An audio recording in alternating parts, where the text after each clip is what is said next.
150 വർഷങ്ങൾക്ക് മുമ്പാ. അന്ന് ഇവിടെ മൂപ്പ് ഭരിച്ചിരുന്ന പ്രതാപശാലിയായ ഒരു കാർന്നവരുണ്ടായിരുന്നു. ആ കാർന്നവര് തഞ്ചാവൂരിൽ നിന്നങ്ങണ്ട ഒരു നൃത്തക്കാരിയെ മേഡമെ കൊണ്ടുവന്ന് താമസിപ്പിച്ചു. നാഗവല്ലി എന്നായിരുന്നു ആ തമിഴത്തിയുടെ പേര്. തമിഴത്തി വേറൊരാളുമായിട്ട് സ്നേഹത്തിലായിരുന്നു. രാമനാഥന്റെ പേരുള്ള ഒരു നൃത്തക്കാരനുമായിട്ട്.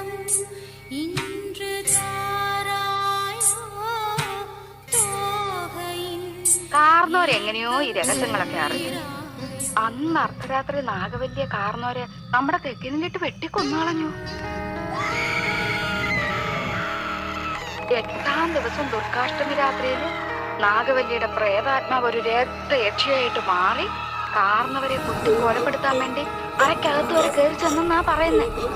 അതിൽ പിന്നെ നാഗവല്ലിയുടെ പ്രേതാത്മാവ് തീരാപ്പകയോടെ ഈ തറവാട്ടിലൊക്കെ അലഞ്ഞടക്കാൻ തുടങ്ങി. ഇതൊക്കെ മുത്തശ്ശിമാര് പറഞ്ഞു കേട്ട കഥകളാണേ. സത്യം എന്താണെന്ന് ആർക്കറിയാം.